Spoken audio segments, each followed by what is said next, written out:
ऋषिमुनियों की पावन धरती, देश धर्म का नाता है। कहते सारे लोग यही है, वो हमारी माता है। जाग उठो ओ भारतवासी, जाग उठो ओ भारतवासी, गौ पर छुरियां चलती है। बंद करो गौ माँ की हत्या, सारी जनता कहती है। बंद करो गौ माँ की हत्या, सारी जनता कहती है।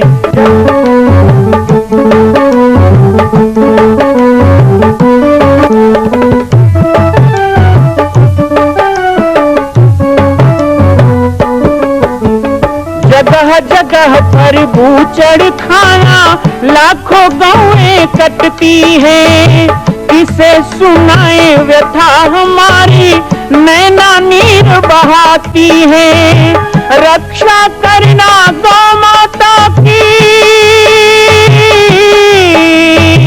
रक्षा करना गौ माता की, गीता ज्ञान सिखाती है। बंद करो गौ माँ की हत्या, सारी जनता कहती है। बंद करो गौ माँ की हत्या, सारी जनता कहती है। जय श्री राम, जय गौ माता, जय गोपाल। स्वागत है आप सभी का भारत के हृदय स्थल छत्तीसगढ़ प्रांत में मां कौशल्या धाम जिला बालोद में विगत 18 वर्षों से बन रहे इस विशाल दिव्य भव्य मंदिर का निर्माण। विश्व के अंदर भगवान राम के लाखों मंदिर हैं। अब अयोध्या में भी रामलला विराजित हो चुके हैं, लेकिन छत्तीसगढ़ की बेटी मां कौशल्या जो राम की माता हैं, उनका एक भी मंदिर पूरे विश्व में नहीं।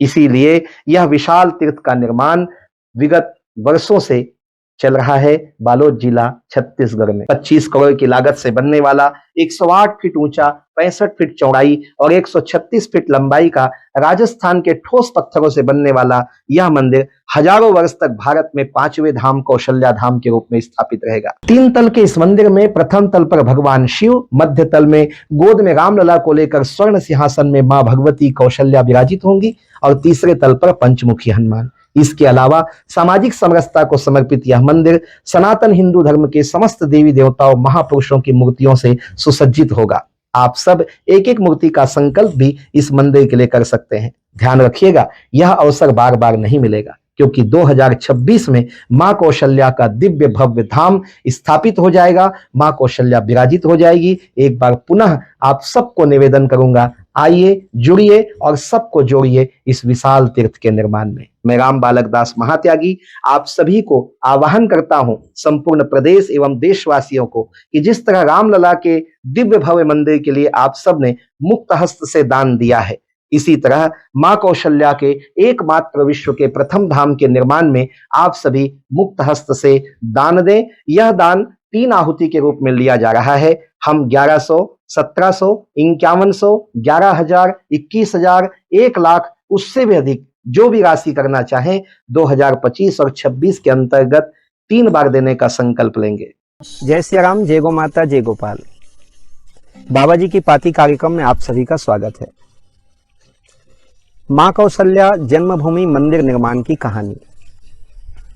आज के इस भाग में हम आपको बताएंगे कि एक निर्माण के लिए शिल्पी की जो आवश्यकता होती है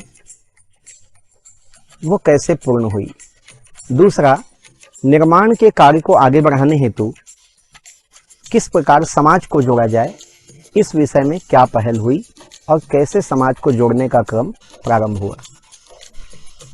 1989 से यह क्रम चल रहा है।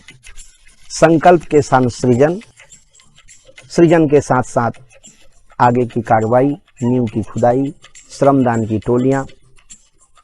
अब मन में एक बड़ा प्रश्न था कि जिस निर्माण को हम इतने बृहद रूप में करना चाहते हैं, क्योंकि अब यह मंदिर ईंट पत्थर से ना बन करके ठोस लाल पत्थर से बनना था और हजारों वर्ष इतिहास के लिए सुरक्षित रहना था। अब पंचमुखी हनुमान मंदिर का निर्माण एक ऐसे निर्माण के रूप में होना था जो केवल भारत में नहीं बल्कि विश्व में अद्वितीय हो। विश्व के नक्शे में जैसे सोमनाथ का मंदिर है, इस प्रकार जाना जाए। संकल्प भी हो चुका था, सृजन भी प्रारंभ हो चुका था, पूजन भी हो गया है। अभी तक दो चीज की कमी है, ना हमारे पास शिल्पी है और ना ही हमारे पास किसी प्रकार का बजट है। ये दोनों चीज के लिए मन में थोड़ा मंथन चलता था। हालांकि चिंता बिल्कुल नहीं थी, क्योंकि हनुमान जी का सहारा लेकर और गुरुदेव की कृपा से कार्य प्रारंभ किया। सदा से मन में था कर्मण्येवाधिकारस्ते मा फलेषु कदाचन। यदि उस योगेश्वर कृष्ण ने वचन दिया है कि कर्म करने में तुम अपना ध्यान रखो, फल की आशा मत करो, वो तो मिलेगा ही। मैं अपना कर्म करता रहा। नींव की खुदाई लगभग आधा हो चुकी थी। बीच में मैं डोंडी लोहारा गया तो वहां पर पता चला कि जैन मंदिर दादाबाड़ी में एक गेट का निर्माण हो रहा है पत्थरों से, और उसे आगरा के एक शिल्पी बना रहे हैं। बहुत दिनों से हम शिल्पी ढूंढ रहे थे। मैंने पता किया तो वहां से मुझे एक मोबाइल नंबर मिला। फोन करने पे पता चला कि सोरन सिंह शर्मा जी हैं आगरा से। अच्छा लगा, बातचीत से व्यवहारिक लगे। मैंने उनको आमंत्रित किया पाटेश्वर धाम। एक दिन पाटेश्वर धाम आए और बड़ा कठिन रास्ता था, लेकिन हमारे भेड़ी से तीरथ राम साहू जी उनको लेकर के आए। पहली मीटिंग में ही ये बात तय हो गई कि उनको ये काम करना है। अमूमन ऐसा देखा जाता है कि कुछ आगे पीछे बात होती है, 2-3 मीटिंग होती है, लेकिन ऐसा हो रहा था जैसे सब कुछ पहले से तय हो। इतना घनघोर जंगल, बजट की कोई व्यवस्था नहीं, लेकिन फिर भी शर्मा जी ने कहा कि ये कार्य करना है। और मैं समझता हूँ कि उनका जन्म इसीलिए हुआ है कि वो माँ कौशल्या की पावन जन्मभूमि का निर्माण कर सकें। ये तो सब हम सब निमित्त बनते हैं, समय निमित्त बनता है। उन्होंने एक नक्शा बनाने के लिए बात कही और मुझसे पूछा किस प्रकार का नक्शा हो। गुरुदेव ने तो जैसे सब कुछ मेरे ऊपर ही डाल दिया था। तो मैं गया और अंदर से मैंने एक मॉडल ला करके उनको दिखाया। मैंने थर्माकोल को काट काट कर एक मॉडल बनाया हुआ था। बहुत ही सुंदर मॉडल था वो, बहुत दिन मेरे पास रहा। मैं कोशिश करूंगा आप लोगों को उसका चित्र भी दिखाऊं। और शर्मा जी ने वो देखा तो बोले ये किसने बनाया है, किस आर्किटेक्ट ने बनाया है। मैंने कहा कोई आर्किटेक्ट नहीं है, ये खाली समय में मैंने ही थोड़ा काट काट के बनाया है। तो बड़े प्रसन्न हुए, बोले आपके तो मनोमस्तिष्क में पूरा मंदिर का मॉडल है ही, बस मुझे तो काम करना है। इस प्रकार हमें शिल्पी भी मिल गए थे। अब आगे समाज को कैसा जोड़ा जाए इस विषय में मंथन होने लगा, लेकिन पता था कि जैसे ही वो समय आएगा समाज को जोड़ने का, हनुमान जी कोई ना कोई कार्य बना देंगे, और वो हुआ। आगे हम आपको बताएंगे। अंततः वो समय आया, यज्ञों की श्रृंखला प्रारंभ हुई। गुरुदेव ये चाहते थे कि एक तो पंचमुखी हनुमान जी का मंदिर बने, ताकि इस निर्माण में मैं भी लगा रहूं और इस निर्माण से पूरे छत्तीसगढ़ का मान संवर्धन हो। दूसरी गुरुदेव की इच्छा थी वैदिक संस्कृति की रक्षा के लिए एक ऐसे अभिनव कार्य का प्रारंभ छत्तीसगढ़ में हो जो लगभग लुप्त प्राय है, और वो है यज्ञों का आयोजन। यज्ञों के माध्यम से एक तरफ जहां हमारी वैदिक शास्त्रीय पौराणिक संस्कृति की रक्षा होती है, ब्राह्मणों की सेवा, गौ संवर्धन का संदेश, पाटेश्वर धाम का युग संदेश, और जहां हम गांव में जाके प्रवचन कर रहे थे तो वहां 1 या 2 गांव के लोग जुड़ रहे थे, लेकिन यज्ञ होने से एक ही जगह पर 25, 30, 40 गांव के लोग जुड़ेंगे। और इस तरह से सबसे पहला यज्ञ तो पाटेश्वर धाम में हुआ सन 2000 में, अतिरुद्र महायज्ञ। लेकिन दूसरे यज्ञ की भूमिका बन रही थी महाराष्ट्र में मांडू देवी देवस्थान। ये आम गांव के पास पड़ता है, गोंदिया जिला। पहला यज्ञ वहां संपन्न हुआ, और उस यज्ञ को देखने के बाद फिर क्रमशः गोंदिया में, छुरिया में, थान खमरिया में, नर्मदा, सुरसुली, लोहारा में, इस प्रकार एक यज्ञों का श्रृंखला प्रारंभ हो गया। और यज्ञ के इसी वातावरण में मंदिर निर्माण की चर्चा भी होने लगी। मुझे अच्छी तरह याद है 2003 में जब बोले गांव में यज्ञ हुआ बालाघाट जिला में, तो पूज्य गुरुदेव भगवान ने मुझे कहा कि यज्ञों में दूसरे कथाकार ना बुलाकर आप स्वयं राम कथा करिए और राम कथा के मंच के माध्यम से आप अपना पूरा संदेश भी दीजिए और इस निर्माण के बारे में भी लोगों को बताइए। हनुमान जयंती का पर्व था पाटेश्वर धाम। यज्ञशाला में कुछ भक्त बैठे थे, गुरुदेव भी विराजमान थे। सबसे पहले मंगसा से मेरे जन्मदाता श्रीमान निगम प्रसाद आडिल जी हाथ जोड़कर खड़े हुए। उन्होंने कहा कि इस अद्भुत निर्माण में मैं 51,000 रुपये देना चाहता हूं। तत्काल मेरे मस्तिष्क में एक बिजली कौंधी।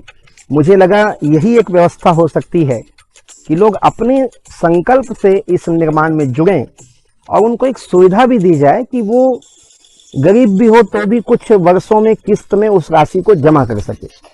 फिर किसी ने 21,000 कहा। मैंने कहा इसके आगे 11,000 भी आप कह सकते हैं। मैंने 5100 की बात कह दी और इस तरह प्रारंभ हुआ। मंदिर संरक्षक मंडल 51,000, मंदिर निर्माण मंडल 21,000, मंदिर आधार मंडल 11,000 और मंदिर निर्माण सदस्य 5100। और हमने व्यवस्था दे दी कि इस राशि को धीरे धीरे 10 वर्षों में जमा करना है। स्वर्गीय भगवती दुबे जी रायपुर, इसी तरह हमारे ओम प्रकाश जोशी जी थान खमरिया, अनिल सिंघानिया जी, प्रेम सिंह बघेल जी, राजकुमार जी, बहुत सारे उस समय कार्यकर्ता जिन लोगों ने उसी दिन सदस्यता ले ली। मुझे शायद ऐसा लगता है कि 25-30 सदस्य उस दिन आजीवन सदस्य बन गए और वो क्रम शुरू हो गया। फिर हमने सदस्यता पत्रक बनवाया, सूची बनाई और इस तरह से कार्य प्रारंभ हुआ सदस्यता का। आज 24,000 सदस्य इस मंदिर निर्माण में जुड़ चुके हैं और आज बाबा जी की पाती कार्यक्रम में आप सभी जो माँ कौशल्या जन्मभूमि मंदिर निर्माण की कहानी देख रहे हैं, यदि अभी तक आप नहीं जुड़े हैं तो एक विनम्र अपील है। ये तीर्थ जब बन के तैयार हो जाएगा तो हम जुड़ नहीं पाएंगे, दान दे पाएंगे, लेकिन आज इसमें 5100 को 5 साल में भी धीरे धीरे कोई दे रहा है तो उसका नाम निर्माणकर्ता में जुड़ रहा है। यहाँ के शिलालेखों में कीर्ति स्तंभ में उनका नाम लिखा जाएगा। आप भी जुड़ें, अपने नाम और अपने परिवार को आप अमर बनाएं। आगे की जानकारी आपके टीवी स्क्रीन में चल रही है। किस प्रकार सदस्य बनना है ये आप पढ़ सकते हैं। साथ ही हमारे अकाउंट डिटेल भी इस स्क्रीन पे चल रहे हैं। इन अकाउंट नंबरों पे आप अपनी राशि भेजकर हमें सूचना देकर मंदिर निर्माण में जुड़ सकते हैं। आज की बाबा जी की पाती कार्यक्रम में माँ कौशल्या जन्मभूमि मंदिर निर्माण की कहानी लेकर मैं राम बालक दास महात्यागी, पाटेश्वर धाम छत्तीसगढ़ से कल पुनः मिलेंगे आपको एक और नए कड़ी को जोड़ते हुए इसी कहानी में। जय सिया राम, जय गो माता, जय गोपाल। मां कौशल्या के धाम का निर्माण प्रारंभ हो चुका है, अब 2026 में पूर्ण होने वाला है। अरे अंगद हनुमान नहीं तो गिलहरी तो बनिए। एक छोटा सा संकल्प आप अपने मां भगवती के लिए नहीं कर सकते हैं?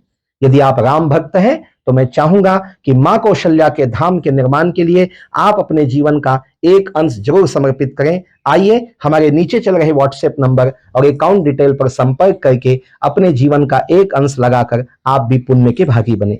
मैं राम बालक दास महात्यागी, मां कौशल्या धाम, जिला बालोद, छत्तीसगढ़ से। माँ कौशल्या की पावन जन्मभूमि छत्तीसगढ़ प्रांत में बालोद जिला में स्थित है श्री सर्वसिद्ध शक्तिपीठ जामड़ी पाटेश्वर धाम।